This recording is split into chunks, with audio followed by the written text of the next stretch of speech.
on va commencer.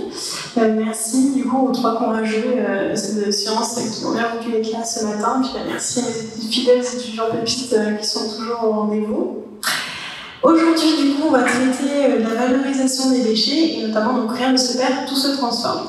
Donc, pour ceux qui ne me connaissent pas, je suis chargée de mission au pôle Pépite. Et je ne sais pas si vous connaissez du coup le Pépite avant cette semaine. Oui. Ok. Donc ce sera un rappel.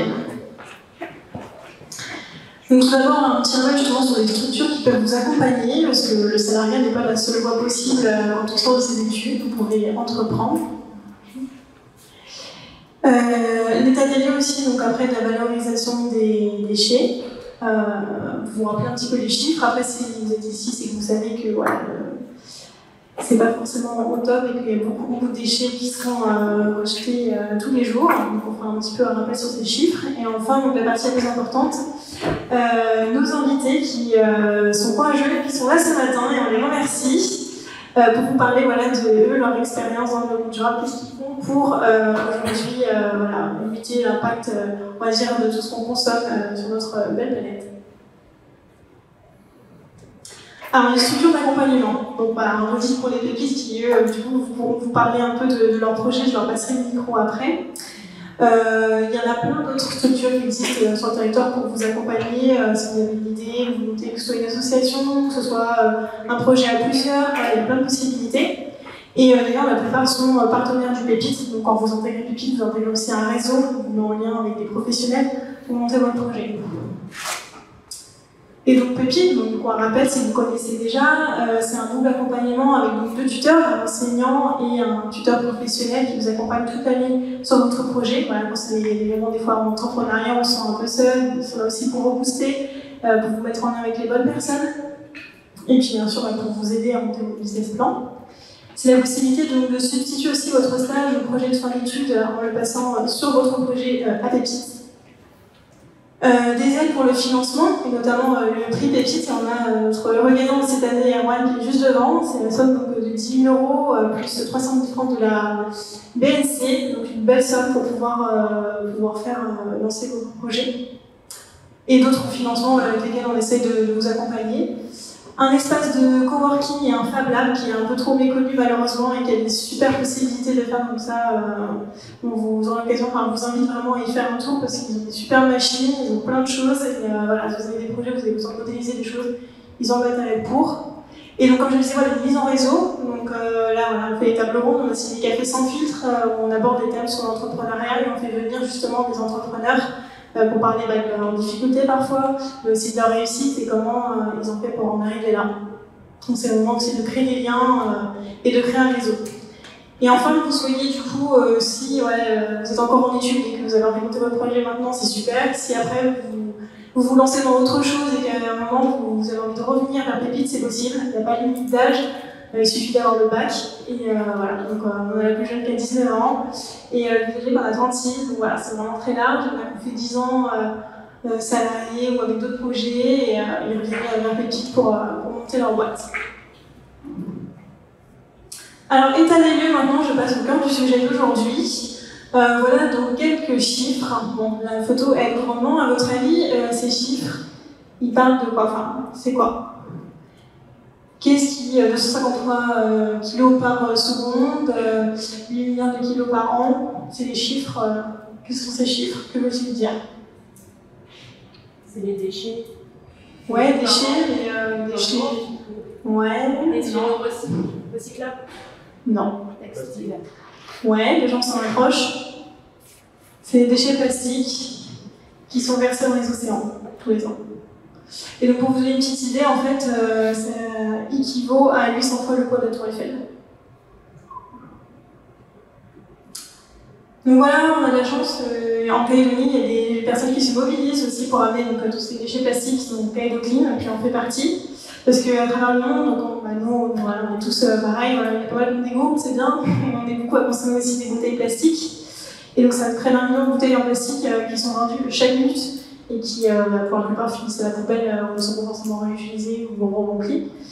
Et donc, plus de 40% du plastique n'est utilisé qu'une fois avant d'être jeté. Et le plastique, on en trouve partout, sur vos vêtements. Vous avez forcément quelque chose sur vous ou avec vous qui est en plastique. Donc voilà, aujourd'hui on a du mal à s'en passer, mais on peut essayer de le réemployer, d'utiliser mieux, et il y a d'autres solutions, et les intervenants pourront en parler, voir tout ce qui est possible de faire.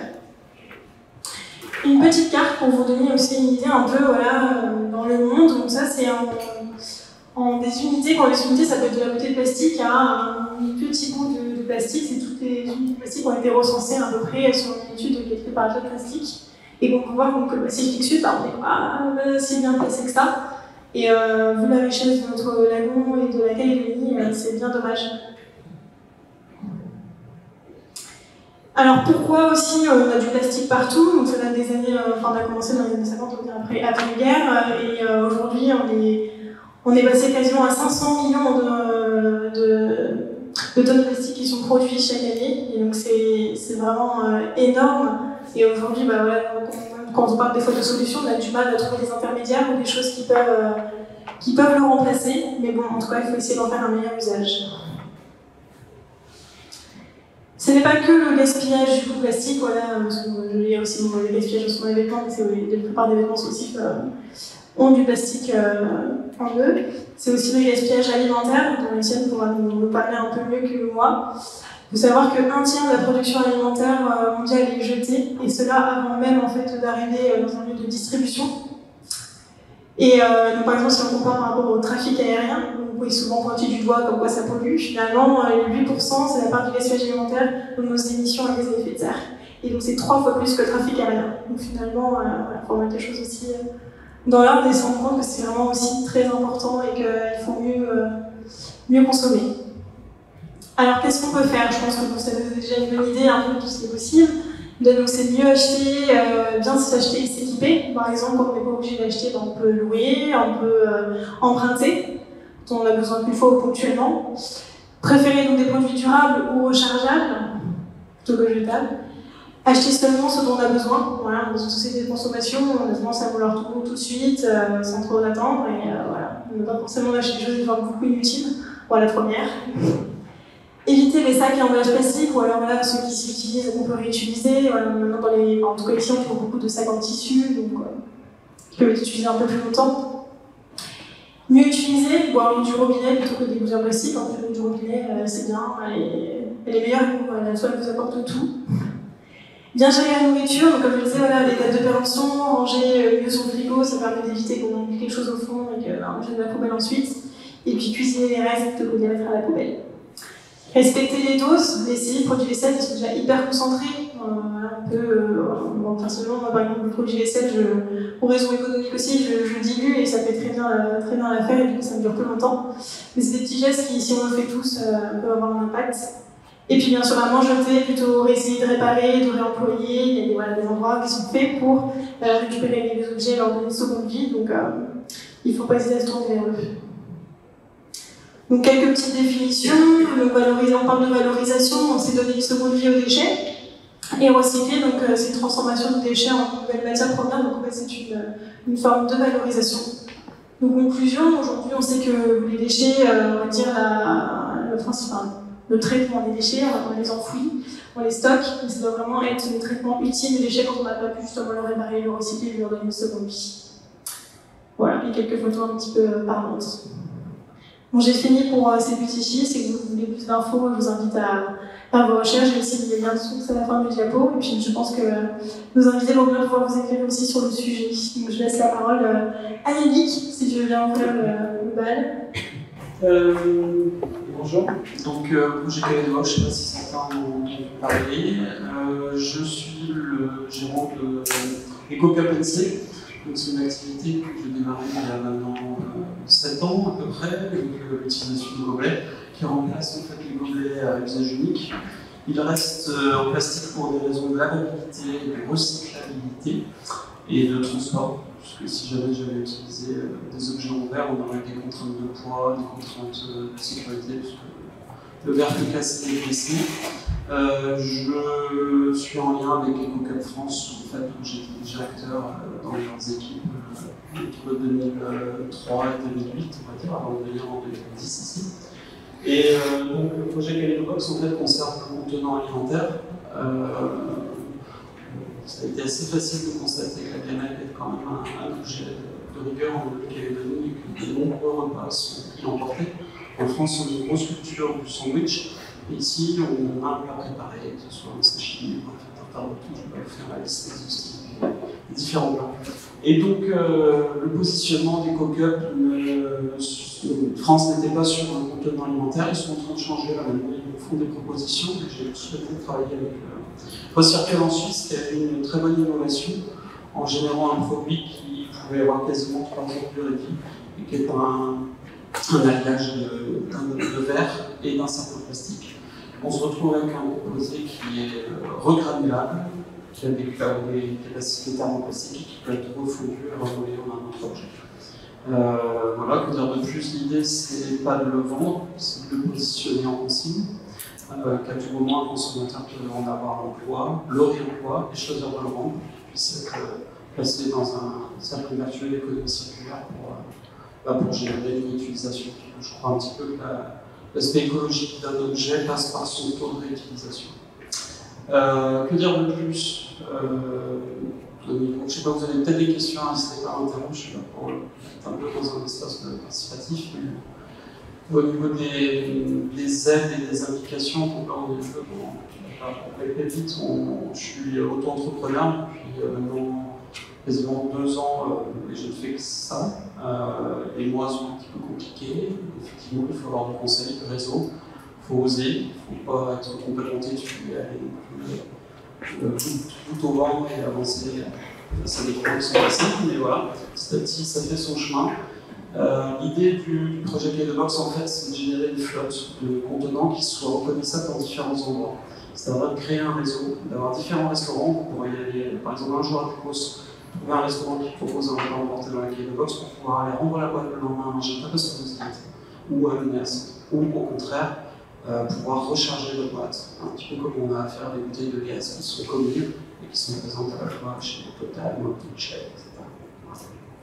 Donc l'idée, elle est issue du système un peu qu'a mis en place Recircle en Suisse, donc qui fournit les boîtes, avec une application un peu calédonienne de la chose, au niveau des tarifs de valeur de consigne, au niveau des propositions de contenants, etc.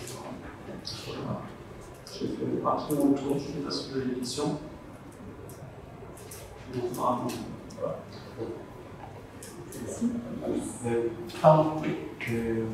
Vous faites que cette forme en France, vous n'avez pas de forme en carré?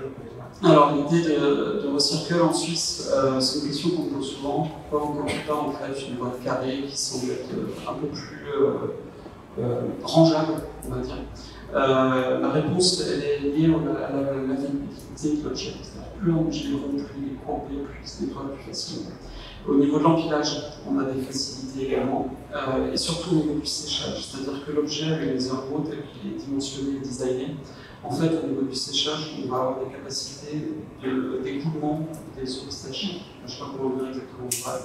L'idée, c'est que quand on a des objets carrés, il y a des effets de ventouse qui peuvent apparaître quand on empile les objets. Et ce côté transport, il est très important. Après, on va dire, voilà, maintenant j'arrive à carré, quand je vais avoir du carré, on va dire que je vais avoir du triangle. Bref, c'est une histoire de commodité, on ne critique pas la forme de la bouteille. Et l'idée de la Suisse, ça a été justement de faire une conception, créer le marché avant de se positionner, définir une couleur qui passe partout. Donc, moi, au début, j'ai opté pour un bleu, donc c'était pas spécifiquement ce qu'il collait aux différents marchés sur la planète, hein, que ce soit en France ou ici en Calédonie. Je suis revenu sur la couleur aubergine et donc la forme ronde s'impose en fait vis-à-vis de la variabilité. Clairement, on me demande des boîtes carrées parce qu'on est habitué à avoir des boîtes carrées. J'aurais proposé des boîtes carrées, on aurait des boîtes rondes, on aurait demandé des boîtes. Mais petit à petit, ça fait son chemin. L'idée, c'est que ça peut aller aussi dans une poche beaucoup plus facilement qu'une boîte carrée. Par contre, c'est vrai que quand il y a un reste alimentaire, ça va dans un frigo sur l'étagère. J'ai fait des tests dans différents vitrines ou choses comme ça, on met autant de boîtes carrées qu'un bleu. C'est juste qu'on a l'impression qu'il y a quand même facilité. Alors, ça peut avoir le bleu, c'est bien stable et que ça s'entend. Voilà, mais c'est une question. Oui, surtout parce que c'est censé marcher s'il y a beaucoup de produits qui sont distribués, mais combien de box du coup sur... Alors pour le moment, l'investissement que j'ai pu, parce que je travaille vraiment sur tout propre, il est autour de 300 boîtes dans un premier temps. Et là, je suis sur un approvisionnement de 600 boîtes qui vont rentrer sur le marché à partir du mois de septembre de cette année.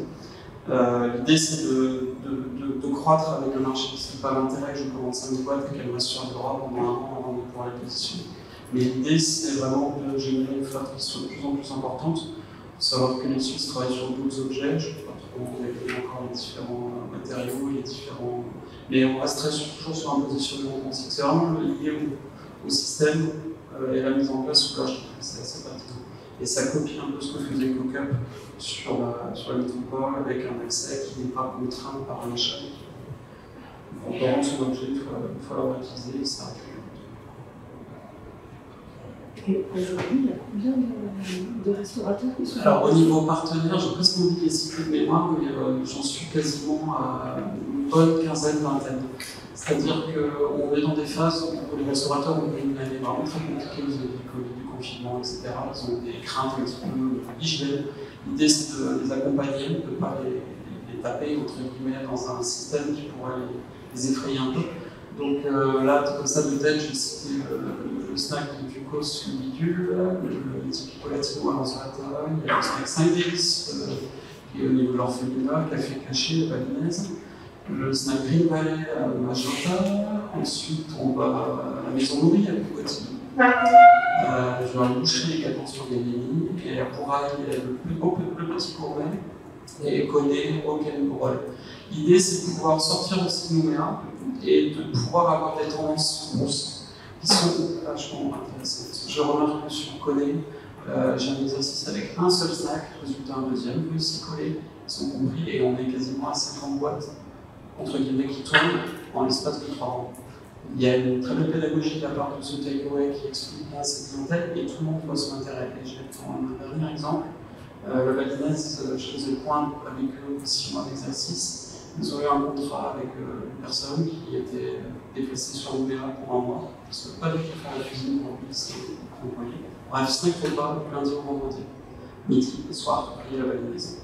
Il a calculé qu'il était à peu près 220 boîtes à usage quasi unique, qui sont des boîtes plastiques qui seraient utilisées à la vente. Et pour lui, c'était une économie de 220 boîtes mensuelles, rien qu'avec ce type. Donc là, ça devient intéressant.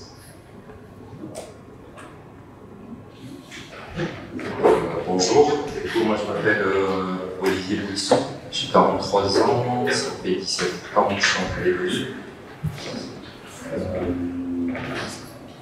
J'ai un master au départ dans les sciences de l'environnement et j'ai jamais vraiment trop travaillé dedans par la force des choses, pour gré des évolutions professionnelles. J'ai travaillé pas mal dans l'aménagement du territoire, l'immobilier, la partie RSE, les moyens généraux. Et il y a un peu plus d'un an et demi, on a créé une structure qui s'appelle Zero Waste Pacifique avec un monsieur qui s'appelle Michael Michon, qui gère une société de collecte des déchets des entreprises. Et donc en fait, il voyait, enfin il continue à voir d'ailleurs malheureusement, tous les jours des quantités astronomiques de choses qui partent à la décharge et qui pourraient avoir pour certaines une seconde vie. Et donc notamment tout ce qui est invendu de la grande distribution. Puisqu'il faut savoir que les supermarchés, la grande distribution, donc hypermarchés et les supermarchés, jettent à peu près 1% de leur chiffre d'affaires tous les ans.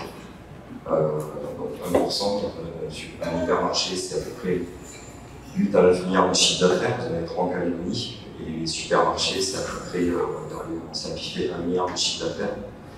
Vous en avez une quinzaine, je vous laisse faire le calcul, 8 milliards fois 3 fois 1%, plus 15 fois 1 milliard fois 1%, ça vous donne des centaines de millions qui partent à la poubelle tous les ans de nourriture. Et on s'est dit qu'on allait essayer d'en récupérer le maximum pour les redonner en fait aux personnes qui en ont besoin, qui n'ont pas forcément de budget pour acheter des aliments. Et donc voilà, on collecte en fait tous les jours, c'est pour ça que je me suis un peu assemblé, il y a des gens qui tournent les camions, etc., pour récupérer les invendus. Alors on ne peut pas tout récupérer, c'est sur une base de 100 kg qui vont jeter, on va pouvoir récupérer à peu près 30 kg. Tout le reste, en fait, n'est pas récupérable pour diverses raisons.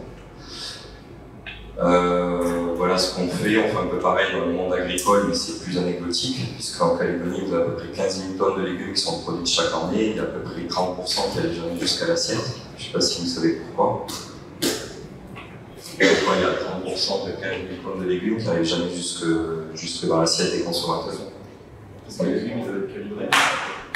parce qu'ils sont soit trop petits, soit trop gros, soit tordus, soit piqués, soit il y a des concurrences avec l'importation, parce que souvent il y a des légumes qui arrivent à l'importation, arrivent finalement moins cher que ce qui est produit localement. Et donc les agriculteurs, ils préfèrent passer le gyrobroyeur, les laisser dans le champ et les broyer. Et donc depuis 2019, on leur a dit arrêtez de faire ça, appelez-nous et laissez-nous au moins 48 heures pour venir dans les champs récupérer les légumes.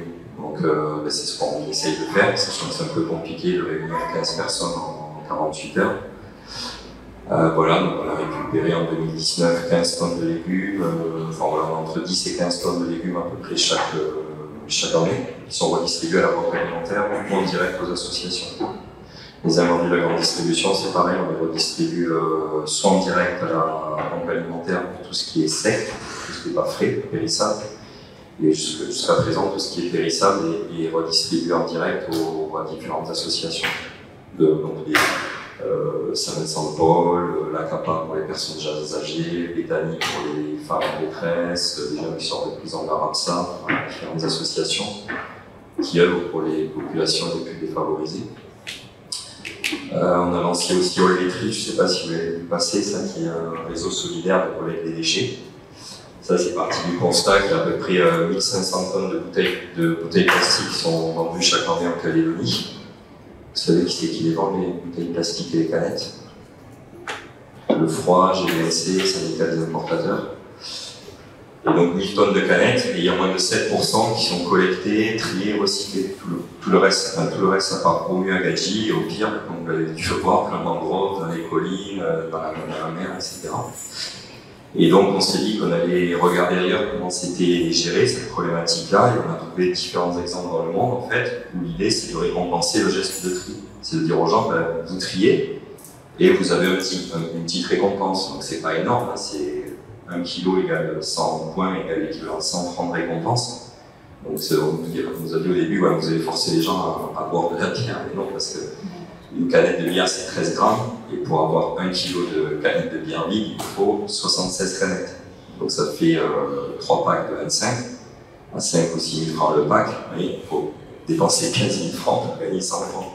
Donc c'est pas le rapport. Voilà, donc l'idée c'est de dire aux gens, vous collectez dans la nature, chez vos parents, chez vos voisins, dans votre famille, etc. pour emmener ça sur des points de collecte qu'on a créés. Donc on a créé, aujourd'hui il y en a 3 dans les maisons de quartier de Montravel, Rivière-Salée, Ducos. Il y en a un autre à la capitainerie de Port-Moselle.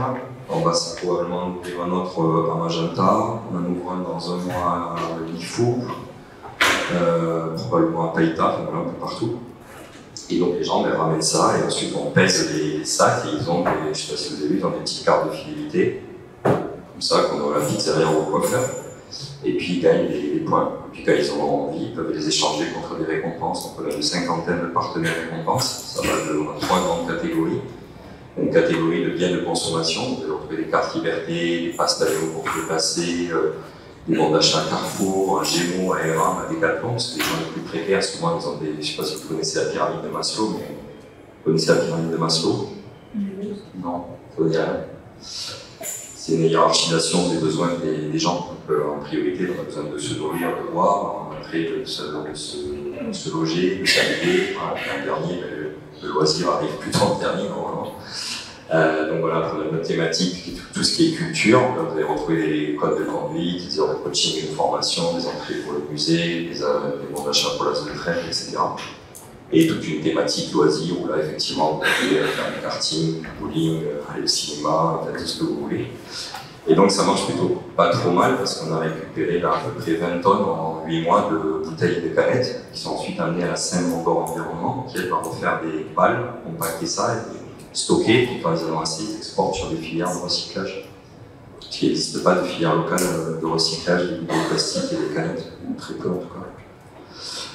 Voilà, et puis les biodéchets, je ne vais pas trop vous en parler parce qu'on est en plein lancement, donc c'est un sujet, voilà, l'idée c'est d'arriver à composter les déchets. Alors d'une part, tout ce qu'on n'a pas récupéré ici, parce qu'en fait je vous ai dit qu'il sur 100 qui jettent, on arrive à récupérer 30, donc il reste encore 70 qui partent à la poubelle, dans la grande distribution notamment. L'idée c'est d'arriver à faire quelque chose de ces déchets-là pour éviter qu'ils partent en enfouissement.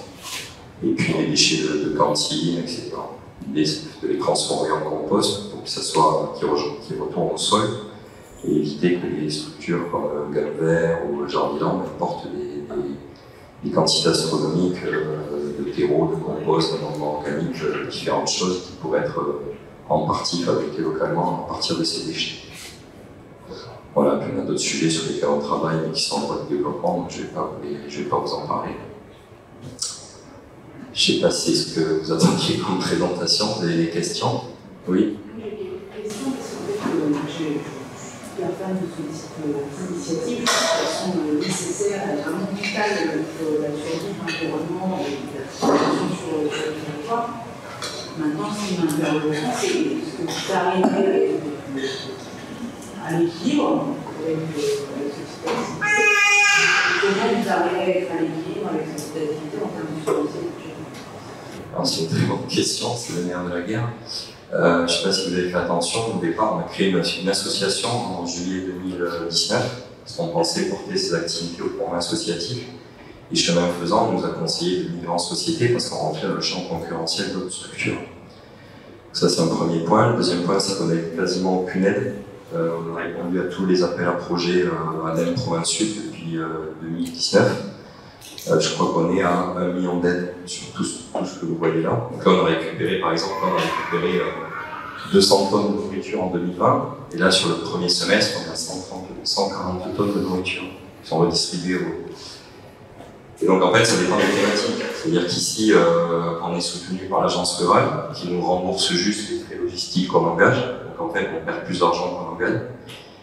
Ici, on est rémunéré par la grande distribution, puisqu'en fait, eux gagnent du crédit d'impôt quand ils vont donner 100 000 francs de nourriture, sinon leur facture 15 000 francs de service, ils vont avoir 60% de crédit d'impôt sur 115 000. Donc en fait, là, on a une prestation de service. Donc là, c'est un modèle économique qui s'équilibre à peu près. Au laiterie, c'est un peu plus compliqué. En fait, c'est du financement de structures qui veulent développer un point de collecte. Donc sur les quartiers nord, c'est la société Le Froid qui les finance. À la Sodemo, à Port-Moselle, c'est la Sodemo. À Lifou, ça sera la province des îles. Voilà, après, ça peut être le Sénat coutumier, ça peut être la mairie de Connay, ça peut être. Donc, on est vraiment sur quelque chose d'hyper hétérogène en termes de financement. Et donc là-dessus, on a 3 postes de coût. On a un poste de coût, nous, on facture le temps qu'on passe. Ensuite, il y a tous les coûts logistiques, de communication, etc. Et puis, un petit résiduel de coûts de récompense. Donc tout ça pour vous dire que c'est pas simple. Moi j'ai passé 17 ans salarié, c'est pas simple du tout. Je travaille beaucoup plus, je fais beaucoup moins. Voilà, on a l'impression quand même de faire avancer les choses et que ça aille dans le bon sens, mais non, c'est un vrai sujet là. Comment gagner, enfin comment, nous ce qu'on a ressenti, si vous voulez, c'est que quand vous êtes une association, vous êtes une gentille association. Dès que vous êtes une société qui travaille là-dedans, vous êtes de suite méchant capitaliste. Et en fait, ici n'existe pas le statut, je ne sais pas si vous connaissez le statut de l'ESS, l'économie sociale et solidaire, qui peut exister en France. C'est un peu un statut un peu intermédiaire entre les deux. Et ici, ça n'existe pas. On a passé un an à faire la balance entre association, société, etc. Mais quand vous êtes association, aujourd'hui, vous avez quasiment, enfin, c'est très très difficile d'avoir une assurance responsabilité civile pour couvrir les dommages éventuels que vous pourriez faire. Vous n'avez pas recours à la défiscalisation, les prêts bancaires c'est très compliqué. Donc en fait, en société c'est quand même plus facile, mais vous avez toujours la casquette, voilà, le méchant capitaliste qui va arriver à faire de l'argent sur le dos de l'environnement, des pauvres, enfin on a tout entendu. Donc c'est pas tous les jours facile, mais bon voilà. Ça fait 1 an et demi, on clôture notre premier exercice comptable, je pense qu'on n'est pas à l'équilibre, mais on ne désespère pas, quoi. On dit souvent qu'il faut 3 ans pour que ça se stabilise. Ben voilà, on va essayer de tenir au moins 3 ans, et puis on fera au bout de 3 ans. Après, c'est super enrichissant, c'est-à-dire que l'aspect financier, il y a quand même l'aspect éthique, les rencontres, les partages, le fait de se coucher le soir et d'avoir vraiment... Oui, la vraie question, en fait, c'est la pérennité. C'est-à-dire que si le business model n'est pas solide, et si on n'arrive pas à trouver l'équilibre, que ça c'est l'équilibre, la pérennité d'une action comme ça, elle est une question. Alors oui, et nous c'est surtout là où on est très très dubitatif, c'est que les pouvoirs publics ne nous soutiennent pas du tout. C'est-à-dire que voilà. En termes fiscal, est-ce qu'il y a des termes fiscal au niveau de l'imposition fiscale et de l'imposition, parce qu'il y a des fonctionnements plus aménagés pour les entreprises qui ont des actions de ce type-là? Je pense pas. Je pose la question à comptable, mais je pense pas. Non, vous êtes un peu seul au monde. On a arrêté même de répondre aux appels à projets à la province sud parce qu'en fait, on passait des nuits, des week-ends, et en fait, on n'a jamais compris. Il y a toujours une bonne raison. On a discuté à la Foire de Bourail avec Yannick ou avec Alédopine, avec Thibaut Bizien, que vous devez tous connaître. Lui, c'est pareil, en fait, il va arrêter d'aller demander à l'ADEME de l'aider parce qu'en fait, il y a toujours une bonne raison pour ne pas être aidé. Alors, c'est pas le cas de tout le monde, je crois qu'il y en a certains qui sont pas mal aidés, mais voilà. Pardon. L'intervention des partenaires, type GBNC, le froid, etc., est-ce qu'ils sont vraiment actifs sur le marché? Parce que j'imagine qu'à partir du moment où ils interviennent sur cette action, c'est parce qu'eux, ils vont aller voir, comme vous l'avez expliqué, soit en termes d'exposition fiscale, de crédit d'impôt, etc. Est-ce que sur le terrain, j'ai l'impression qu'ils sont assez actifs, parce que c'est en fait, il y a en province sud notamment, il y a des filières réglementées sur les déchets. Je pense que Valérie Tigny en parlera mieux que moi. Il y avait les piles, les batteries, les pneus, etc. Et là, la province sud a acté une filière réglementée sur les déchets d'emballage. Et donc, les déchets d'emballage, dedans, il y a notamment les bouteilles, les canettes, les conserves. Et en fait, la volonté de ces acteurs-là, c'était de devancer l'entrée en vigueur de cette filière réglementée qui va entrer en vigueur dans quelques mois. Et du coup, de prendre un peu les devants. C'est un peu la logique qu'on a perçue. Alors après, avec des degrés différents, quand vous allez voir les syndicats des importateurs, ils ont à peu près rien à faire de devancer la réglementation. Voilà, mais c'est souvent une affaire de personnes en fait, c'est souvent, comment dire, on rencontre souvent beaucoup d'acteurs, avec certains ça passe pas du tout, avec certains ça passe un peu, et il y en a certains avec qui ça passe très bien, très vite. Et du moment que vous avez une personne qui croit au projet, ça permet de déclencher pas mal de choses. Donc c'est beaucoup aussi ce qu'on appelle les relations interpersonnelles, hein, le feeling entre des partenaires. Ça c'est important, je pense. À voir, c'est que c'est aussi de l'humain, on est tous des humains, et voilà, que ce soit des clients, des prestataires, des partenaires. Yannick, on se croise quasiment sur toutes les manifestations. Quand je peux le placer, je le place. Voilà, c'est aussi de la solidarité au sein des acteurs qui fait que ça permet d'avancer au-delà de l'aspect financier. Il y a aussi beaucoup ça. Pour ajouter juste par rapport à votre question, vous disiez qu'il y a un effet de perfusion au début pour générer de l'activité. On est dans un modèle économique on est dans une activité qui est durable. On va vers un développement durable de différents matériaux. Et malheureusement, le business durable de ce genre de choses est très compliqué à mettre en place. Moi, j'ai l'expérience d'avoir vu EcoCup, pareil, qui a commencé l'association, qui s'est fait déborder complètement et qui a dû passer en société. Pour revenir à l'effet d'aide, d'appel à projet, des aides à la communication, des aides à l'exercice, des aides elles sont nécessaires, mais il est assez compliqué de réussir à générer un business model qui soit viable. Il n'est pas impossible de réussir à le faire, mais ça demande du temps en fait. Malheureusement, ce que traverse ce que je dis, parce que c'est pas si compliqué, j'entends c'est stressant de ne pas savoir si dans 4 ans on arrivera à faire l'équilibre un petit peu, mais c'est de réussir à se positionner et avoir confiance dans ce qui se passe. Moi je reviens avec l'exercice gobelet, c'était très compliqué à partir du moment où la loi constitutionnelle a un peu mis de côté, mis au banc le gobelet jetable. L'exercice gobelet devenait un peu plus facile. Qui avait une gourde dans son placard, il y a encore 5 ans pas grand, et les habitudes des gens, et je pense que les modèles économiques vont un petit peu évoluer vis-à-vis de ça. J'ai une autre question. Quand vous lancez un business model comme ça, enfin quand vous lancez une idée, vous lancez un projet de ce type-là, vous lancez un business model un peu sécure, justement en sachant ça, c'est pas sécure. Pour mon exemple, ça a été hyper sécure. C'est-à-dire je jouais d'abord avec une intuition, un crash test sur une dizaine d'unités, derrière j'en ai fait venir 200, là j'en fais pour revenir 600. L'amortissement, il n'est pas simple. Voilà, on est à quelques mois du référendum, j'en fais venir 1 million de francs pacifiques de stock, et puis on verra si dans l'année ça va déclencher. Mais oui, il y a différents paramètres et on n'est pas des joueurs de poker non plus. Ça veut dire sur la 2000 francs l'unité, du coup Alors là, je suis en train d'évoluer un petit peu sur ce sujet. L'idée, c'est qu'au début, c'était sur une valeur de 2000, mais l'idée, c'est que ça passe à 1500. Le système que je mets en place, en fait, il propose une marge de rétrocession aux distributeurs. C'est-à-dire que ce soit EcoCup ou Kaleidobox, j'ai toujours mis en place un business qui est gagnant-gagnant.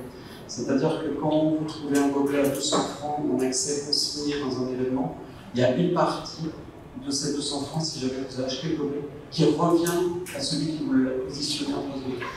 Et le souhait que j'ai avec Kaleidobox, c'est de reproduire ça. Le problème, c'est qu'en achetant petitement, j'avais un prix et un import qui était un peu cher. Là, en achetant un peu plus gros, j'ai un prix qui est plus faible. Et donc, je fais le pari, là, de placer la boîte à 1500 francs, de réussir à jouer cet échange encore entre une boîte qui a coûté 2000 et une boîte qui va coûter 1500, et de créer un effet de volume qui va me générer plus de masse et plus de rentrée. Mais c'est toujours un petit peu stressant. Ok, merci. Merci.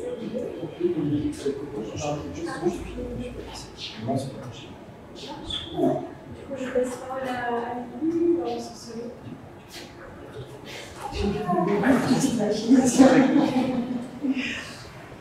Bonjour, c'est Solon, je m'appelle Amélie, je suis la coordinatrice de la ressourcerie de Nouméa. Donc nous connaissons l'association. On a 2 ans et demi d'existence. Alors, je vais vous expliquer un petit peu le principe de la ressourcerie.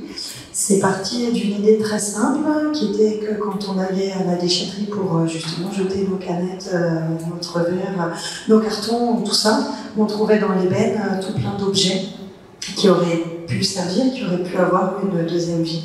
Et de là est née l'idée de se dire, si on montait une association pour pouvoir éventuellement réparer ces objets et donc du coup leur offrir une deuxième vie. C'est parti vraiment comme ça, en mode au pire ça marche. Et puis ça a marché. En fait, initialement, on a été soutenu par la SIC qui nous a mis à disposition il y a 2 ans de ça un petit local au cœur des tours de Magenta. Et donc, du coup, l'idée de l'association, c'est donc de récupérer des dons, essentiellement de particuliers, des gens qui ont dans leur placard des choses qui ne leur servent pas, qui ne leur servent plus, ou qui sont cassées, qui ne marchent plus. Nous, on récupère tout ça. On va avoir tout un travail de tri, de réparation, de transformation, de valorisation.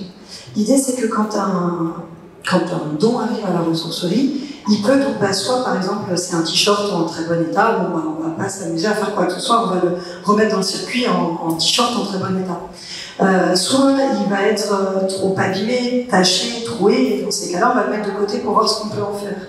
Quand on récupère des petits électroménagers, et là c'est pareil.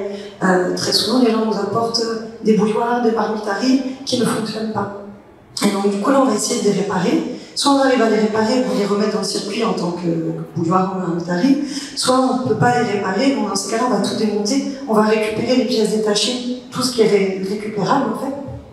Et donc, du coup, ça va nous permettre, peut-être avec, mettons, 3 marmites à riz, d'arriver à en refaire une seule. Donc, on a des étagères comme ça, remplies de fer à repasser, marmites à riz, bouilloire. Et donc, du coup, ça permet aussi, souvent ce qui pose problème, c'est la pièce détachée. C'est-à-dire que quand on a quelque chose qui tombe en panne, des fois, on ne trouve pas forcément la pièce sur le territoire, ou alors il faut la faire venir, de loin, ça prend du temps. Et donc, du coup, c'est souvent ce qui fait que, plutôt que de faire réparer notre produit, on va plutôt en racheter un neuf. Donc, du coup, nous, on a aussi vocation à permettre aux gens de pouvoir venir chercher de la pièce détachée chez nous. Donc, ça peut être, par exemple, vous pétez votre verseuse de café. De cafetière. Nous, on en a plusieurs cartons. On met de côté tous les câbles, tout ça. On a de plus en plus de gens qui viennent parce que ils ont encore leur ordinateur, mais ils n'ont plus le chargeur. La ressourcerie peut venir chercher un chargeur. Donc, du coup, Voilà, donc du coup, soit on va réparer, soit on va démonter, soit on va remettre dans le circuit l'objet tel quel s'il n'a pas besoin d'être modifié. Quand je dis remettre dans le circuit, en fait, il y a deux trajets, en fait. C'est-à-dire que tout ce que les gens nous apportent à la ressourcerie, on a un espace de vente, on est situé. Alors voilà, je suis pas très cohérente ce matin. Donc je vous disais au départ, on a commencé donc à Magenta. On avait un local de 50 mètres carrés au cœur des tours. Et puis en fait, ça devait être 2 mois. On avait dit on essaye, on monte une ressourcerie éphémère de 2 mois. Au bout de 2 mois, ça se passait bien. Nous, on avait envie de rester les habitants avant qu'on reste. Et donc du coup, on est resté 13 mois au total autour de Magenta. Et en fait, très vite, on s'est retrouvé saturé parce qu'on faisait tout dans nos 50 mètres carrés. C'est-à-dire qu'on réceptionnait les dons, on les réparait, on les transformait et on les revendait à tout petit prix. Nous, nos objectifs, ça va vraiment être la réduction des déchets. Ça va être la sensibilisation à la consommation, plus particulièrement à la surconsommation. Et ça va... Je me suis perdue en route. Pardon. Ouais, là, on a la sensibilisation, on a la réduction des déchets. Et où est-ce que je voulais vous emmener? Je ne sais plus. Changement local. Ouais, au changement local. Ah oui, ben voilà. Et donc, du coup, effectivement, à la démocratisation plus de la seconde main. C'est-à-dire que, vraiment, pour nous, ce qui est important, c'est que ça devienne de plus en plus dans les habitudes de consommation des Calédoniens, d'aller chercher quelque chose de seconde main avant de l'acheter neuf. Donc, du coup, effectivement, c'est très vite retrouvé dans notre petit local de 50 mètres carrés, complètement à l'étroit. Et en fait, ce qui s'est passé, c'est que l'année dernière, au mois de mars, la Banque alimentaire a récupéré l'ancien centre de tri de l'OPT, donc rue de l'Alma. Et donc, du coup, ils nous ont proposé de partager le local. Donc, du coup, on est en colocation avec la Banque alimentaire dans l'ancien centre de tri de l'OPT, ce qui nous a permis de passer, grosso modo, de 50 mètres carrés à 450 mètres carrés. Donc, au début, on se dit, ah, c'est trop grand, on va se perdre. Et puis, au bout d'un an, c'est complètement, il y en a partout, c'est complètement saturé. Mais de toute façon, je crois que plus on aurait d'espace et plus on continuerait comme ça à s'étendre. Alors, c'est plutôt bon signe, hein, ça veut dire qu'effectivement, les gens se sont saisis de la ressourcerie. On a beaucoup communiqué au début sur le fait qu'on était une association à visée environnementale. On prend le temps, quand les gens nous apportent des dons, on prend le temps avec chaque personne qui vient à la ressourcerie de discuter, d'expliquer un petit peu ce qu'on fait.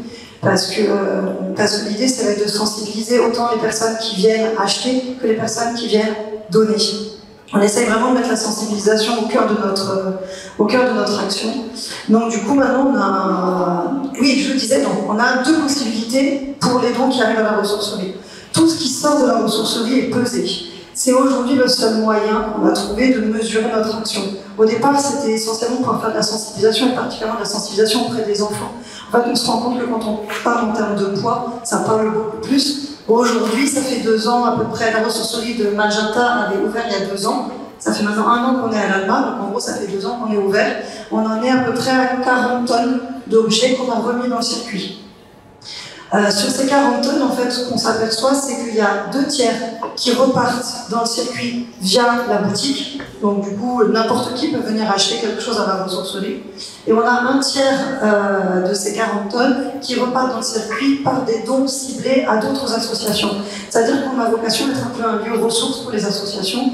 Et donc, n'importe quelle association peut nous dire, je vous donne un exemple très concret. Hier, Antijob m'a contacté. Antijob, qui font de l'accompagnement de personnes en situation de handicap vers l'emploi pour leur activité piscine. Il leur manquait du bonnet de bain. Plutôt que d'aller les acheter neufs, ils viennent les récupérer à la ressourcerie. Mais ça peut être l'éducateur en protection de l'enfance qui veut envoyer un jeune une semaine en colo, et puis il va manquer un duvet, il va manquer une popote, enfin voilà. Donc, du coup, à partir du moment où les associations ont ciblé des besoins, ils peuvent venir à la ressourcerie. Et ça, c'est moi qui coordonne tout ça. Donc en gros, le fait de peser nous permet de nous rendre compte que 2 tiers repartent dans le circuit par la boutique, 1 tiers repart dans le circuit par le don à d'autres associations.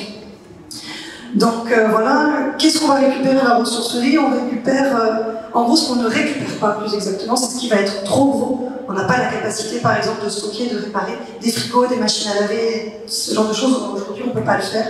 Mais ce qui va être dangereux. Par exemple, on s'est renseigné auprès de la sécurité routière, on ne peut pas récupérer les gros sièges bébés, les casques de moto, enfin voilà, à partir du moment où il y a un danger pour la sécurité, on ne récupère pas, sauf si on est sur des projets particuliers. Par exemple, les différents casques qu'on avait récupérés, on les a donnés pour faire des décors de spectacle. Enfin, vous voyez, on a aussi pas mal de personnes qui passent à la ressourcerie pour chercher de la déco, ce genre de choses. Donc voilà. Donc du coup, nous on a la chance d'être hébergés gratuitement par l'OPT qui nous met le local à disposition, enfin plus exactement qui le met à la disposition de la banque alimentaire. Déjà une convention qui nous lie à la banque alimentaire, on a le droit d'être là. Ce qui fait que du coup, pour l'instant, ce qui nous permet nous de générer de l'argent, c'est les ventes de la boutique. Nous on a eu une aide de l'ADEME pour pouvoir s'équiper, c'est-à-dire qu'on a eu une aide de l'ADEME pour pouvoir acheter un camion en 2019. Et là, cette année, on a fait une demande pour pouvoir s'acheter des machines à coudre. Bon, on a un temps de réponse. Mais du coup, le reste, c'est vraiment la boutique qui nous permet de tourner. En 2 ans, on a créé 2 équivalents temps plein. Donc, il y a moi sur la coordination d'association. On a embauché il y a 1 an. En fait, il y a 1 an, on s'est rendu compte qu'il y avait quand même beaucoup de choses qu'on n'arrivait pas à valoriser parce qu'on manquait de personnes pour pouvoir transformer les objets, pour faire de l'upcycling.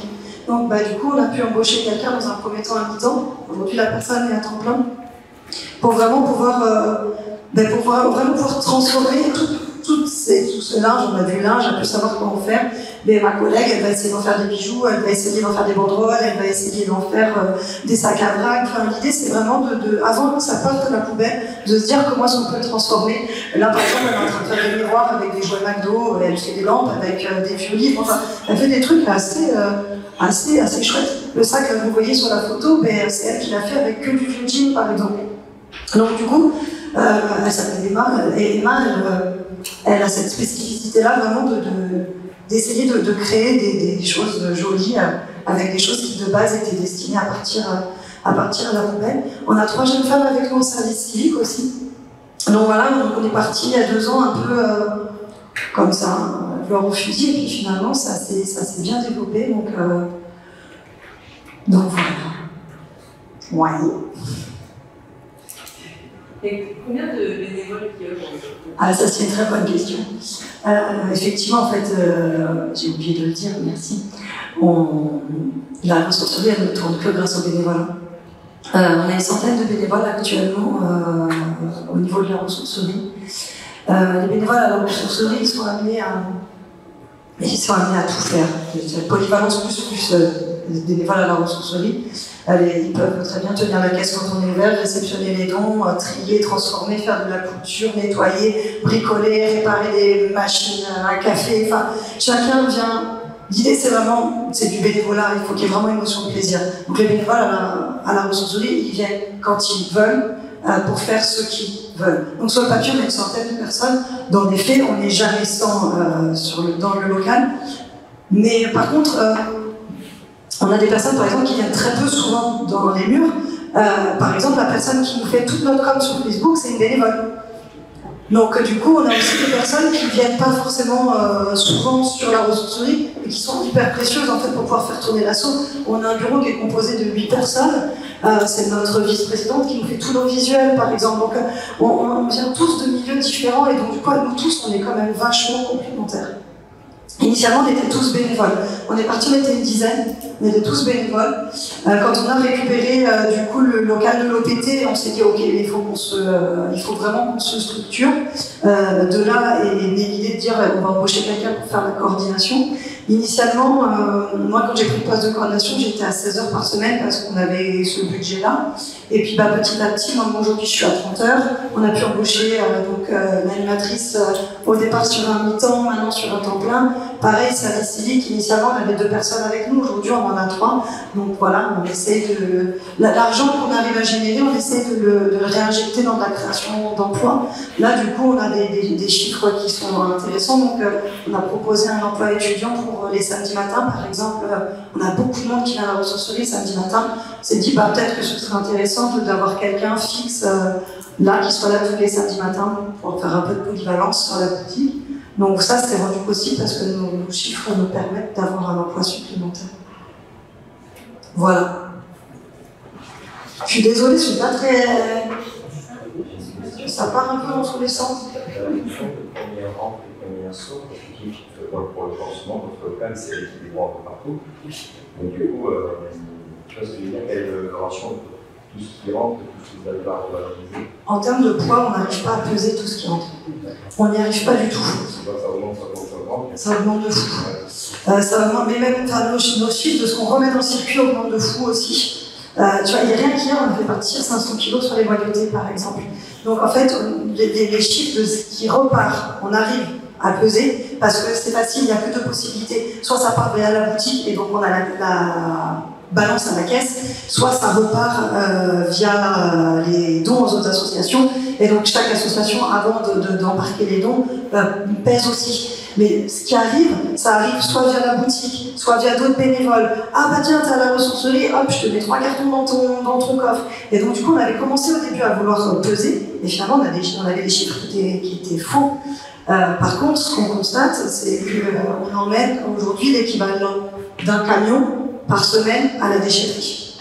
On est loin d'être, de pouvoir revaloriser tout ce qui arrive, quoi. C'est-à-dire qu'une fois qu'on a démonté je sais pas, par exemple, la marmitari, Emma, par exemple, récemment, elle a fait un cendrier tortue pour la journée des océans, avec un restant de ventilateur.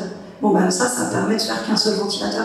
Tu vois, le reste des ventilateurs, au bout d'un moment, ça finit par partir à la déchetterie. Parce que justement, comme on n'a plus suffisamment d'espace, il y a des choses qu'on jette, alors qu'on pourrait peut-être les valoriser. Mais à un moment donné, on est obligé de faire des choix. Ce que je voulais dire, c'est que si vous risquez d'être parce qu'il y a un risque bien exponentiel, surtout dans une surface, que si tous les mois vous avez 100 qui rentrent et qu'il y en a qui sortent, au moment en fait, c'est quasiment infini votre besoin de.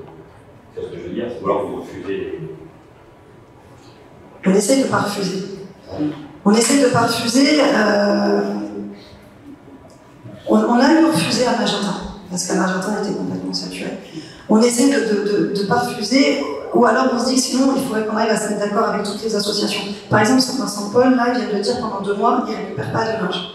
Bah, du coup, on sait que ça veut dire que nous, on va en récupérer 2 fois plus. Mais en même temps, on sait que si on dit bah non, on ne prend plus, les gens ils vont mettre à la poubelle. Donc pour l'instant, on prend. Et du coup, ce qu'on essaie de faire, c'est de trouver d'autres associations qui auraient des besoins pour pouvoir les faire passer. Par exemple, à un moment donné, on était saturés par les bouquins. On est allé voir tous les commerçants là, autour de la place des Cocotiers, autour de là où on est, en disant est-ce que ça vous intéresse qu'on mette en place des passes libres chez vous? En fait, c'est à nous, à un moment donné, aussi d'être un peu actifs et de se dire ok, bon, bah là, on a une surcharge de linge, qu'est-ce qu'on peut en faire? On a une surcharge de livres, qu'est-ce qu'on peut en faire? Et du coup, pour l'instant, ça tourne, mais on est bien conscient qu'à un moment ou à un autre, on risque d'être saturé. Mais en même temps, si on prend de plus en plus d'espace, ça veut dire qu'il y aura toujours plus de dons, plus de tri, plus. Et au bout d'un moment, on ne pourra pas continuer cette cadence-là. Donc là, on a fait le choix de se dire, ok, on a ce local-là, et on essaye de tout faire dans ce local-là. Et peut-être qu'à terme, il faudra qu'on refuse des dons. Pour l'instant, on arrive à tenir comme ça. Mais parce qu'on a des bénévoles qui sont au taquet, en fait. Qui disent, bah attends, là, je vais essayer de voir avec telle association. Donc, par exemple, sur le linge. Sur le linge, on a des associations qui se lancent et qui ont besoin de fonds pour pouvoir tourner.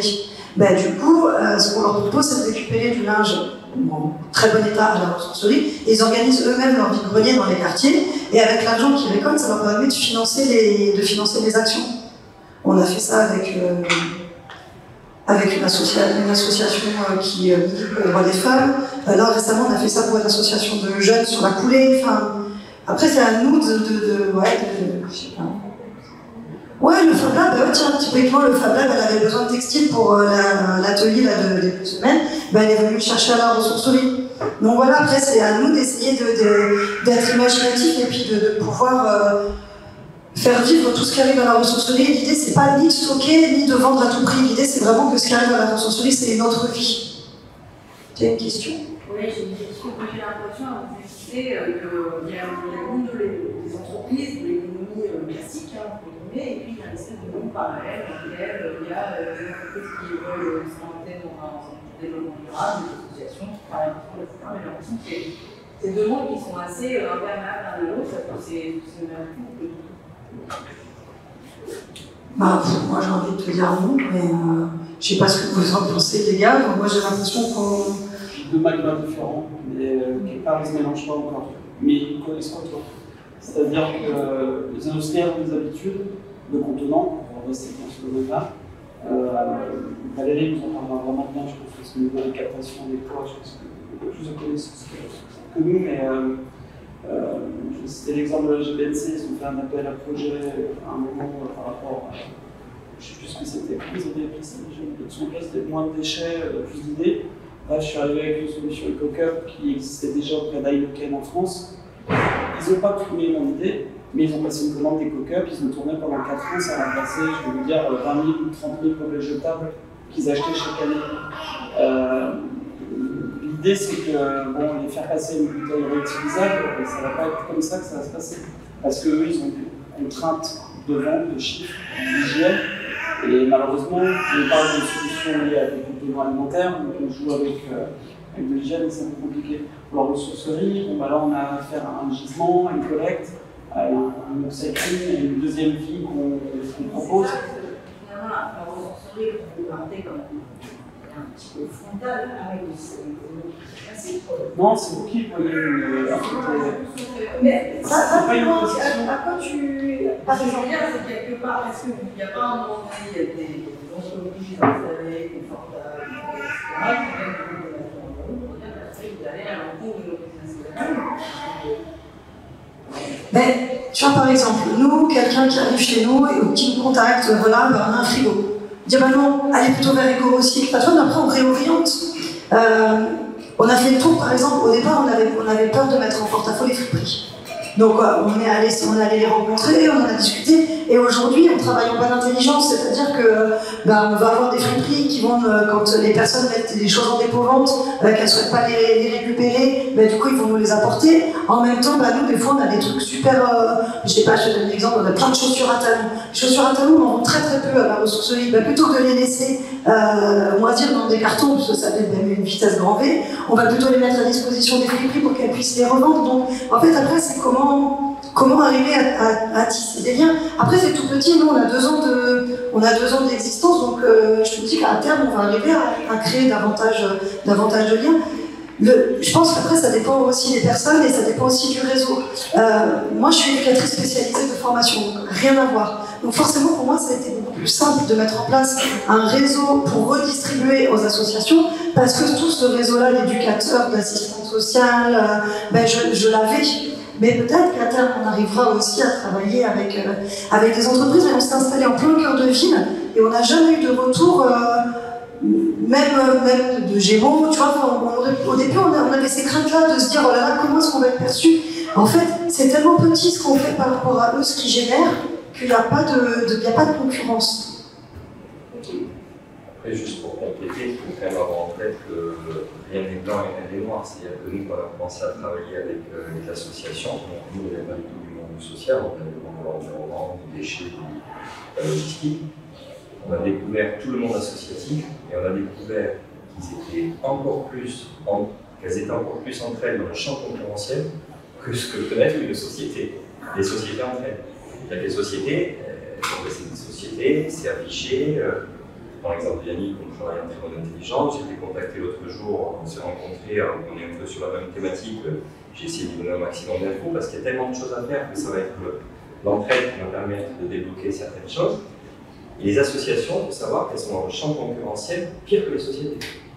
Donc il y a la vision association, société, certains dans le champ concurrentiel, d'autres non. En fait, rien n'est vrai, rien n'est faux. Enfin, tout est vrai, tout est faux, j'ai envie de dire. Elles se plantent des couteaux dans le dos en permanence pour grappiller du budget, grappiller des pauvres, grappiller qui va avoir le plus de pauvres, avoir le plus de budget. Là, je ne parle pas de la ressourcerie que je ne connais pas assez, je ne les fréquente pas, je parle de certaines avec qui nous on livre des denrées. Il faut voir comment elles se challengent les unes les autres. C'est incroyable, incroyable. Donc voilà, il n'y a pas de. Voilà, mais pas non. Ok, merci Louis.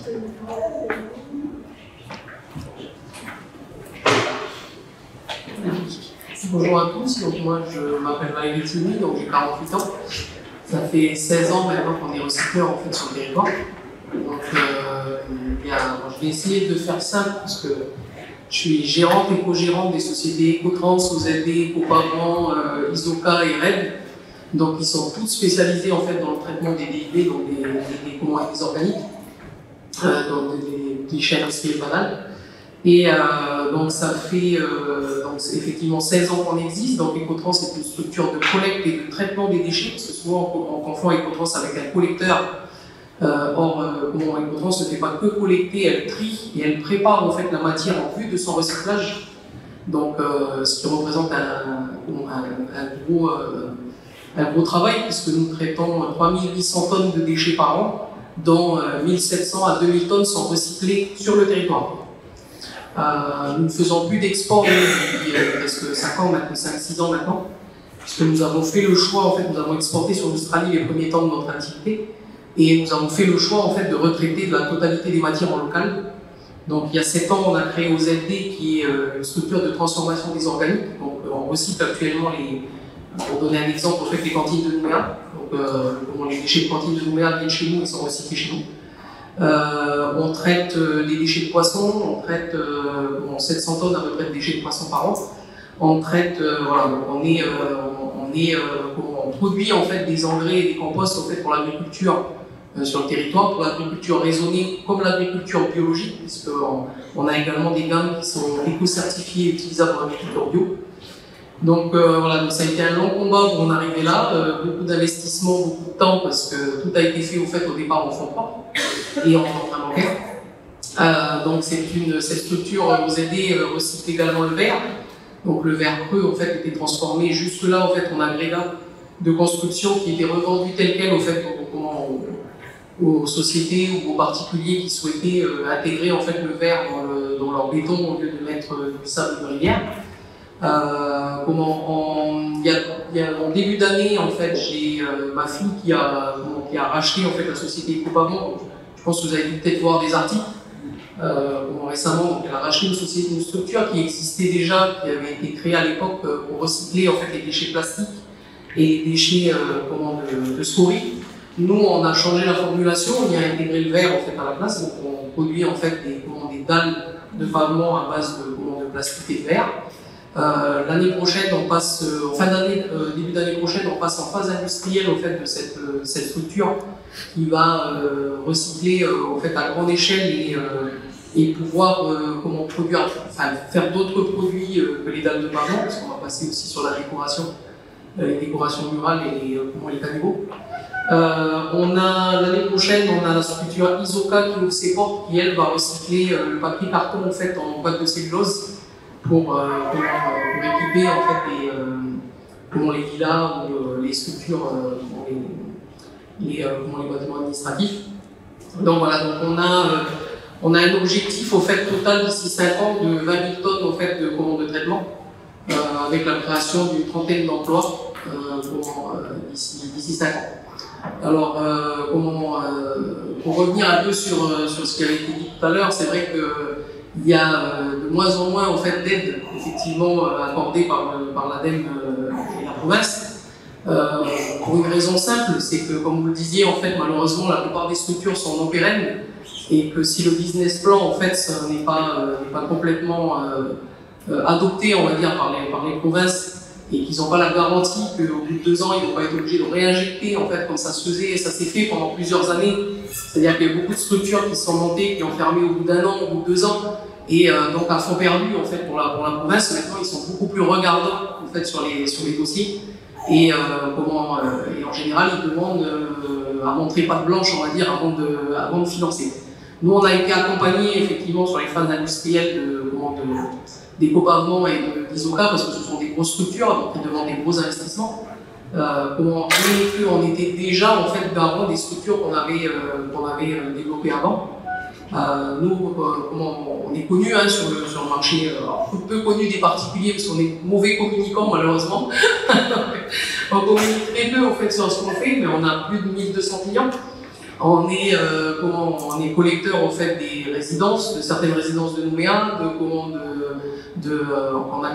on a passé en tri sélectif depuis une dizaine d'années.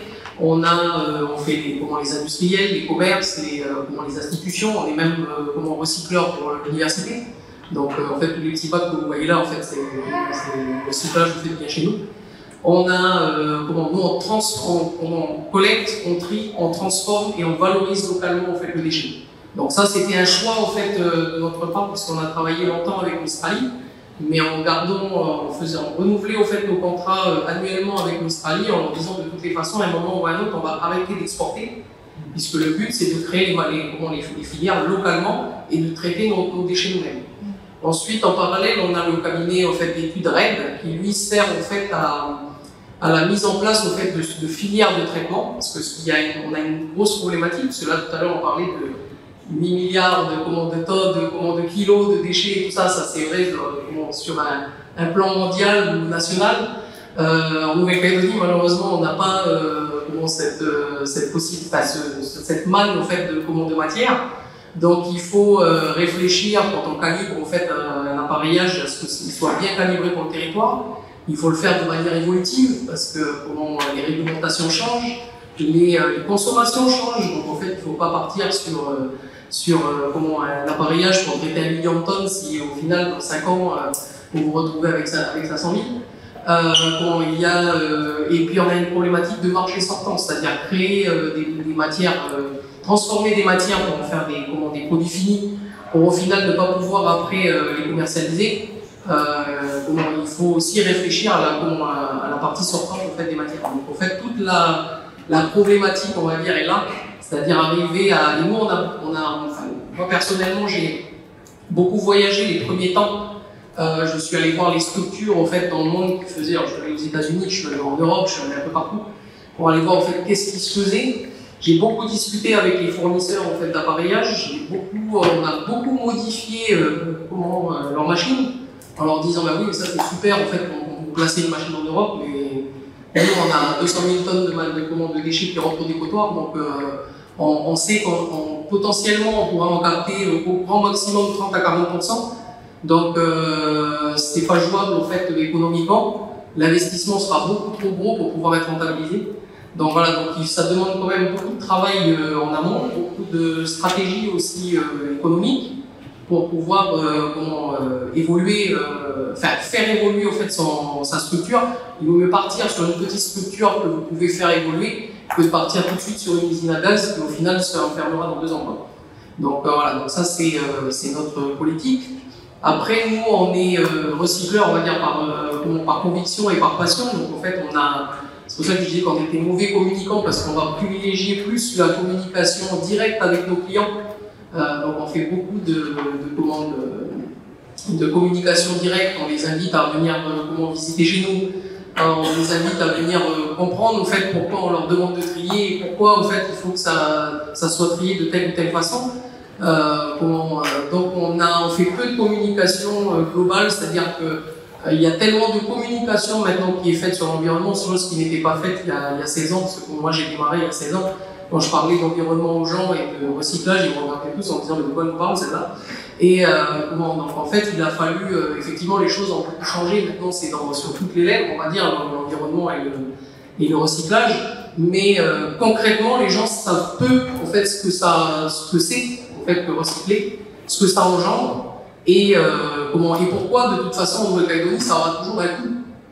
Parce que la plupart des modèles en fait, dont on parle sont des modèles européens, c'est des marchés européens qui sont énormes, où il y a une bourse aux déchets qui ne sera jamais en fait possible en Nouvelle-Calédonie par rapport au marché entrant et au marché sortant.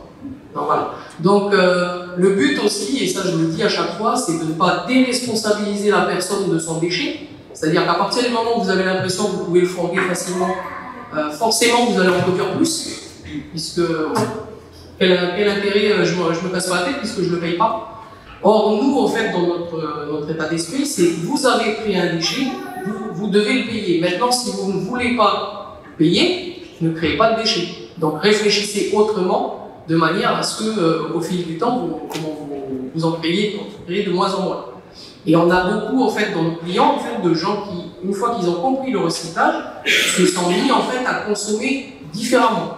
Parce qu'ils se sont portés plus sur des produits qui savaient être recyclés, alors que d'autres produits, en fait, qu'ils utilisaient ne pouvaient pas l'être. Et puis finalement, en triant, se sont aperçus que il y en avait quand même pas mal des déchets et qu'ils ont changé leur mode de consommation. Donc voilà, c'est toute une démarche parce qu'il faut allier à la fois l'aspect préventif, on va dire, du déchet, et en même temps le coût que ça a, parce que le déchet, quel qu'il soit, ça a un coût. Même d'enfouir, ça a un coût. Et je veux dire, si dans 20 ans, on est obligé d'aller dans le dépotoir pour aller déterrer les déchets, ça aura un coût encore plus important. Donc, il faut qu'on s'y prépare et qu'on anticipe. On est quand même 250 000, 280 000 sur le territoire. On n'est pas un grand pays. C'est maintenant que ça s'anticipe avant qu'il y ait du monde qui rentre. donc voilà, donc il faut, je pense que c'est toute une démarche au fait qui ne s'arrête pas juste je prends vos déchets et je les valorise. C'est toute une éducation en fait à revoir. Parce que c'est vrai que l'éducation est beaucoup prise en charge à partir de la scolarité. En fait, ces 10-15 dernières années, il y a beaucoup de programmes en fait, qui incluent en fait, l'environnement. Or, ce n'est pas les enfants à qui il faut apprendre à trier, c'est les parents. Donc, parce que la plus grosse difficulté, en fait, c'est souvent, en fait, ça vient souvent en fait, des générations d'avant qui, elles, étaient dans la surconsommation et qui ont du mal, en fait, à comprendre qu'elles doivent changer leurs habitudes. Donc voilà. Donc, si vous avez des questions. Au niveau du verre, le verre peut récupérer tout, j'imagine que vous avez des particuliers transport, mais est-ce qu'il y a d'autres acteurs nous, on fait le verre industriel, donc tout ce qui est verre industriel, donc on récupère pas mal chez les industriels. On en récupère beaucoup chez les particuliers, parce que les particuliers sont gros consommateurs de verre. Pour vous donner un exemple, sur 80 résidences, on récupère à peu près 2 tonnes jour de verre. Donc, c'est des gros consommateurs de verre. Pardon? Les verres creux, essentiellement pour le moment. Bon, là, on a d'autres machines qui arrivent, on pourra intégrer les verres plats. On passe beaucoup de nos structures en phase industrielle, on va pouvoir absorber beaucoup plus de volume et les traiter beaucoup plus vite, donc ça va aussi abaisser les coûts de traitement et les coûts d'entrée pour nos clients. Voilà, donc on a essentiellement pour l'instant les verres creux, c'est-à-dire pot, bouteille, après on y intégrera effectivement les verres plats, mais ça demande une machine différente. Voilà, donc il faut savoir que chaque type de matière ne se recycle pas de la même façon et ne se prépare pas de la même façon. Donc, par exemple, les verres plats, vous avez les verres les doubles vitrages, des choses comme ça, vous avez des films plastiques à l'intérieur que vous ne pouvez pas intégrer dans certains modes de recyclage. Ou alors, nous, par exemple, par rapport à d'autres structures, ça ne pose pas de problème puisqu'on y intègre déjà le plastique. Mais dans d'autres applications, vous ne pouvez pas l'utiliser. Donc voilà, donc il y a quand même pas mal de contraintes et il faut faire les bons choix en fait, d'appareillage et de type de traitement en fait, à faire en entrée. Et au niveau des produits sortis, donc vous avez parlé de choses comme ça, vous arrivez à proposer des produits qui sont équivalents en termes de prix avec les importations? Alors on arrive en phase pilote, parce qu'on est toujours en phase pilote, on arrive à un produit en prix équivalent en fait, à celui de l'importation. En phase industrielle, on va pouvoir abaisser le prix, parce qu'on va produire plus et plus vite.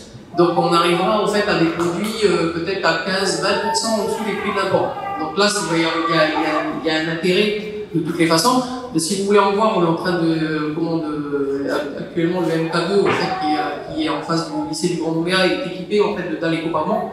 Donc vous avez un visuel de ce que ça donne. Et par contre en solidité, en durée de vie, c'est beaucoup plus intéressant que les dalles béton. Vous avez moins d'effet de chauffe aussi, puisque le verre en fait a moins d'effet de chauffe que le ciment. Donc voilà, il y a quand même plein d'avantages en fait, à recycler également, hormis le fait que vous pouvez effectivement changer le poinçon, changer le coloris, voilà, donc il y a plein de choses en fait qui peuvent être intégrées.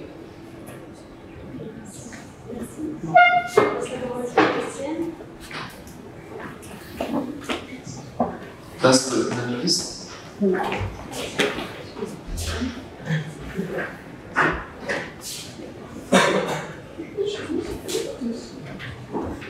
Alors, bonjour, je m'appelle Étienne, j'ai 20 ans. Et en gros, ce que je fais aujourd'hui, c'est que je suis en train d'essayer de monter une entreprise sociale et solidaire. Donc, on a un petit peu évoqué le concept tout à l'heure. Pour reprendre le clivage qu'on avait tout à l'heure entre l'entreprise et l'association, on pourrait mettre l'entreprise sociale et solidaire un petit peu au milieu. Mais plutôt que de la mettre au milieu, on va essayer de se dire que c'est plutôt l'entreprise de demain. Et que l'association va rester, enfin on l'espère dans le futur. Donc le principe de cette entreprise sociale et solidaire, c'est de réduire le gaspillage alimentaire.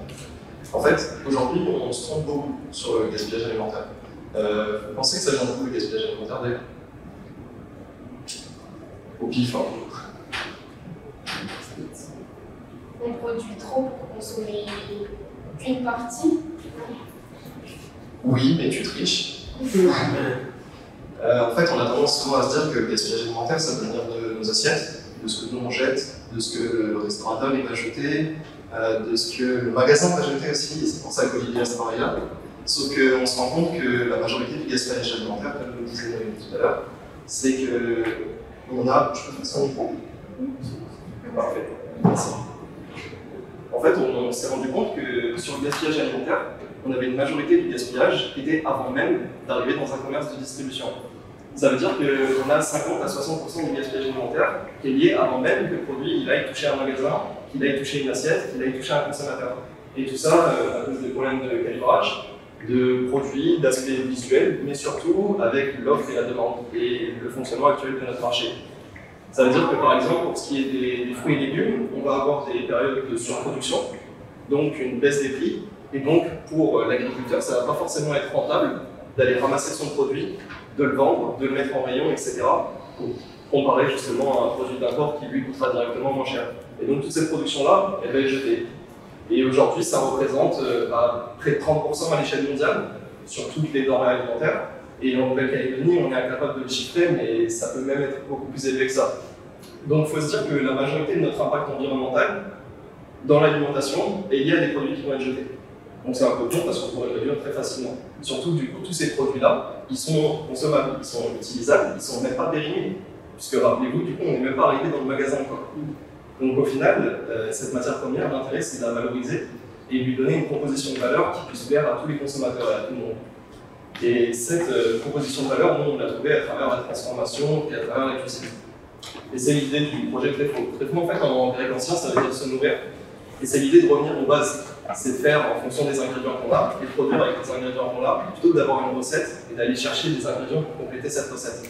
Donc aujourd'hui, on sait qu'en Nouvelle-Calédonie, comme ingrédient, on peut avoir la surproduction de fruits et légumes, les problèmes de catégories. Il y a très peu de commercialisation des catégories 2 et des catégories 3 de fruits et légumes, parce que c'est des principes qui ont été mis en place et c'est comme ça, on achète de la catégorie 1 et on a l'habitude d'acheter de la catégorie 1 parce que c'est joli, parce qu'aujourd'hui, c'est pas toute la production de la catégorie 1.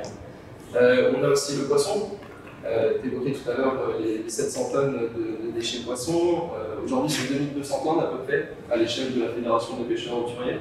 Donc 2200 tonnes de têtes de poissons, de queues de poissons, d'armes de poissons, de carcasses. Et tous ces éléments-là, par exemple, c'est ce qu'on utilise pour faire du thon en miettes aujourd'hui. Sauf que le thon en miettes, on l'emporte pour l'utilisation et pour les transports agroalimentaires. Donc Tréfo, en fait, ça a un petit peu la vocation à la fois de faire des plats pour les personnes et pour que tout le monde puisse consommer ces produits-là, et que ça soit accessible, que ce soit de la production locale, et surtout en plus des fruits et légumes qui soient souvent agriculture biologique ou agriculture responsable. Mais c'est aussi de permettre à d'autres transformateurs, à d'autres industries d'accéder facilement à ces produits en jouant un petit peu le rôle de l'intermédiaire. Puisque, par exemple, je ne vais pas pouvoir aller déposer à un cuisinier directement la tête de thon. Ça va être un peu embêtant dans son circuit et ça va lui prendre beaucoup de temps d'aller récupérer le poisson qu'il y a dedans. Par contre, nous, on est capable de faire ce conditionnement-là.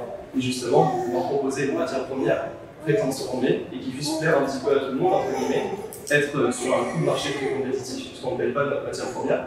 Et en même temps, va permettre d'avoir une consommation locale et de réduire les pertes qu'on peut avoir de différentes échelles sur l'échelle. Est-ce que vous avez des questions jusque-là ou pas sur le fonctionnement un petit peu? Non? Ouais, c'est soit que c'est pas intéressant, soit que c'est pas. On va prochain. Donc, ce qu'on peut faire en fait avec ce genre de projet, c'est essayer justement de créer l'entreprise de demain. Parce qu'on se rend compte aujourd'hui que le fonctionnement qu'on a dans notre modèle économique, il est égal à la croissance et égal à la destruction de l'environnement. Or, on est dans un monde capitaliste où on a besoin de croissance. Donc si, quand on croit, ça détruit l'environnement, il y a un moment où il y a un modèle fini, quoi. On ne peut pas continuer à faire ça tout le temps. Et vous êtes plutôt jeune aussi dans la salle, je pense que vous avez envie d'emmener vos enfants à la plage plus tard. On a tous envie de pouvoir profiter du monde qu'on a aujourd'hui maintenant. Et on sait qu'on a besoin de trouver un volet de croissance qui soit plus durable, qui puisse nous permettre justement de continuer entre guillemets d'exploiter aussi notre système économique sans forcément détruire notre environnement à côté. Et c'est un peu le but de certaines de ces entreprises sociales et solidaires. Donc l'ESS, ça n'englobe pas que l'environnement, il y a tous les aspects sociétaux, mais ça va être justement de créer une croissance économique, une croissance du PIB, mais qui soit pas forcément corrélée avec la destruction de l'environnement, et plutôt corrélée avec la préservation de l'environnement. Parce qu'aujourd'hui, on se rend compte que c'est un business model qui est extrêmement viable. On en parlait tout à l'heure, c'est très difficile de définir ce business model-là, de trouver la rentabilité dans nos produits, et de trouver quelque chose qui va faire qu'on ne va pas fonctionner à perte. Parce qu'aujourd'hui, c'est le défaut de beaucoup d'associations qui œuvrent pour l'environnement, par exemple, c'est d'avoir justement un fonctionnement à perte.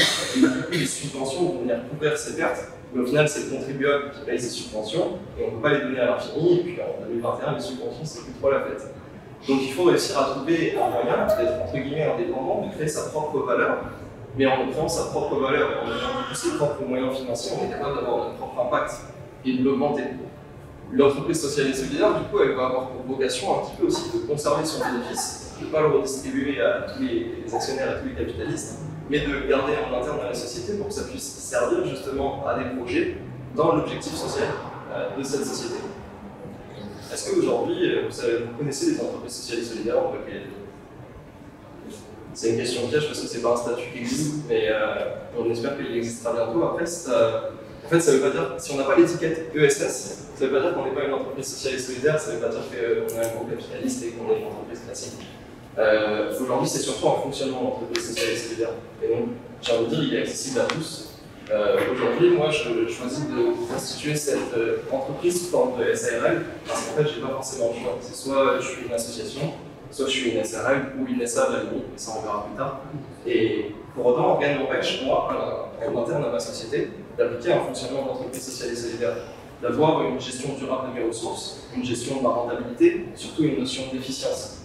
Je vais utiliser ça et je vais polluer tant, mais de l'autre côté, ça va me permettre de réduire la pollution de temps. Est-ce que cette balance-là, elle est vraiment viable?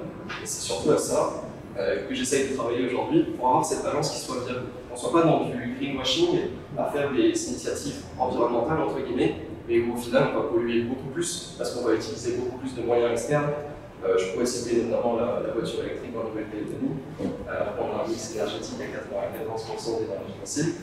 Mais c'est plein d'exemples comme ça, un petit peu, qu'on peut essayer de combattre avec ce genre d'initiative pour avoir du coup des solutions qui soient concrètes, qui soient réelles, et qui aient surtout un réel impact, et qui nous permettent, du coup, pour une fois, on espère, de réduire nos émissions de gaz à effet de serre, et peut-être d'éviter l'augmentation des températures pour pouvoir toujours aller à la plage plus tard. Ouais. C'est avec des partenaires que vous récupérez les avantages. Tout à fait. Un des aspects extrêmement importants, je pense, de l'ESS et de tous ces modèles économiques-là, c'est d'être collaboratif en fait. Olivier de ZWP disait tout à l'heure que dans le milieu associatif, et notamment dans la récupération des avantages alimentaires, c'est une guerre, c'est un désastre. Et du coup, ça fonctionne très mal parce que ça bloque toute la potentielle complémentarité qu'on peut avoir entre les différentes structures. Ça ralentit le business, c'est désagréable pour tout le monde. Alors que justement, moi aujourd'hui, je pourrais avoir besoin d'Olivier et ZWP pour récupérer mes produits. De l'autre côté, je pourrais avoir besoin de la ressourcerie pour du matériel dans ma cuisine ou d'autres choses comme ça. Et je pourrais avoir besoin de Kaleidobox pour distribuer mes plats. Donc on a une complémentarité avec tous les acteurs passent en fait dans la chaîne. Et aujourd'hui, nous, si c'était plutôt ça ta question, les personnes qui nous donnent des inventures, en fait, c'est pas trop les magasins, pas trop les grandes et moyennes surfaces. Il y a deux raisons à ça. La première, c'est que les grandes et moyennes surfaces, ça représente que 15 à 20% du gaspillage alimentaire. Donc on a l'impression que c'est énorme. C'est énorme, ils jettent vraiment énormément. Mais pour autant, c'est qu'une petite partie de tout ce qu'on va gaspiller. Et la deuxième raison à ça, c'est qu'il y a des raisons sanitaires. Les dates limites de consommation, on ne peut pas les cuisiner, bien évidemment, on ne peut pas prendre des risques là-dessus. Et c'est aussi des produits qui ne sont pas forcément simples. Donc c'est important qu'on réutilise ces produits, qu'on les donne aux personnes qui vont avoir besoin de ces produits et qu'on n'ait pas les moyens de les acheter. Mais pour autant, on apporte un gros point de valeur, en fait, de faire des plats qui soient sains, qui soient vraiment équilibrés, qui ne soient pas faits à partir de matières premières très transformées avec énormément de conservateurs. Parce qu'aujourd'hui, on est capable de faire ça localement. Les fruits et légumes, on a la Copwine qui a 11 ou 12 agriculteurs qui sont agriculture responsable et agriculture biologique. Pescana, c'est un pêcheur qui fait majoritairement du thon et qui pêche avec une sorte de ligne, une palangre, pour éviter d'avoir un gros filet qui vient récupérer tous les poissons dont ils n'auraient pas forcément besoin et arracher les coraux, etc. Donc quand on va récupérer les restes de poissons de Pescana, on va récupérer les fruits et légumes qui n'ont pas été vendus de la Copwine. De l'autre côté, on peut avoir par exemple des chutes de pâtes de chez Nido. Au final, on a un plat qui est complètement local, qui est fait avec que de la production locale, qui est en plus plutôt respectueux de l'environnement, une production supplémentaire, et qui est sain, et qui est bon pour le consommateur. Et c'est un peu ça notre proposition de valeur, c'est de pouvoir dire, pour moins de 1000 francs, vous avez un plat qui peut vous apporter tous les bénéfices dont vous avez besoin en fait. Et surtout, c'est simple à avoir. Est-ce que j'ai répondu à ta question? Du coup, tes clients cibles, c'est plutôt des professionnels ou des particuliers? Ça dépend de quel point de vue on se place. Je dirais que tout le monde peut être client de ce genre d'initiative parce que j'ai différentes parties prenantes. En fait, les personnes qui vont me donner leurs produits, techniquement, c'est aussi mes clients. Parce qu'aujourd'hui, comme tu le disais, l'enfouissement, ça a un coût. Aller enfouir 1 tonne à l'ISD de Mambo, par exemple, c'est entre 12 et 20 000 francs la tonne, quelque chose comme ça. Tu me corriges. 17 750 TTC. Et donc, ça coûte super cher. Ça prend pas en compte le transport. Alors que nous, quand on vient récupérer ces produits-là, bah, ça leur évite en fait de payer tout ce coût de transport-là, etc. Donc, ils ont des intérêts à faire ça avec nous, et c'est pour ça qu'on peut les catégoriser comme clients, plutôt comme partie prenante du coup. Et de l'autre côté, dans la consommation des plats, la distribution de ces plats-là, on peut très bien avoir des entreprises qui sont intéressées pour leur comité, pour les événements. On peut aussi très bien avoir une école, des hôtels qui font actuellement du confinement et qui vont manger les plats plus simples que d'habitude. Et on peut tout simplement avoir vous, particulier, qui ont envie d'acheter un plat comme ça, de ne pas dépenser forcément une fortune et de savoir qu'on va pouvoir bien manger et que le fait d'acheter ce plat ne va pas forcément avoir des conséquences sur les années à venir et sur notre pérennité de notre système. Et du coup, comment tu vas faire pour casser un peu l'image de l'invendu associé à souvent des choses mauvaises ou pourries ou enfin voilà. C'est une excellente question. Déjà, en fait, c'est en changeant les termes. Parce que c'est dur de parler d'invendu alors que la plupart des produits ne sont même pas commercialisés parce qu'ils n'ont pas le circuit pour. Donc ça, c'est un ancien. Mais en gros, déjà la première proposition de valeur, ça va être la transformation, ça va être la cuisine. Et aujourd'hui, en Nouvelle-Calédonie, on a des chefs qui sont talentueux, qui ont du réel savoir-faire, et notre idée, c'est de passer justement à travers ces chefs-là et à travers les recettes de ces chefs-là pour valoriser les produits calédoniens et pour pouvoir avoir un produit qui soit goûtu, qui soit intéressant à goûter pour le consommateur. Parce que du coup, c'est un plat de restaurateur, un plat de chef, mais qui n'est pas au tarif d'un restaurant directement. Parce qu'on ne va pas le consommer dans un restaurant. Et l'autre aspect, c'est tout simplement de montrer les produits, d'être transparent. C'est dommage parce que je n'ai pas préparé une photo, je pourrais vous en montrer par la suite. Mais le mieux, c'est d'aller voir, en fait. Moi, je ne pensais pas que le gaspillage alimentaire, c'était ça, et j'avais du mal à réaliser à quel point, entre guillemets, on pouvait jeter. Mais ce qui m'a le plus étonné, c'est les produits qu'on jette. En fait, on jette les mêmes produits qu'on achète. C'est exactement les mêmes, la différence n'est presque pas visible la plupart du temps. Parce que, comme je vous le disais, c'est de l'offre, c'est de la demande, parfois on peut avoir des catégorisations de produits, mais il y a très peu de catégorisation encore en Nouvelle-Calédonie. Donc en fait, c'est exactement le même produit que celui que vous iriez acheter au magasin, c'est juste qu'on en fait tout au long de la chaîne. Et quand on montre ce produit-là, qu'on fait goûter ou tout simplement on permet à des gens de venir voir, on récupère les produits et ces produits-là, tout de suite on réalise en fait c'est pas une notion d'invendu, c'est pas une notion de périmé, c'est pas une notion de date limite de consommation. Les dates limites de consommation, c'est 5% du gaspillage alimentaire. C'est rien du tout.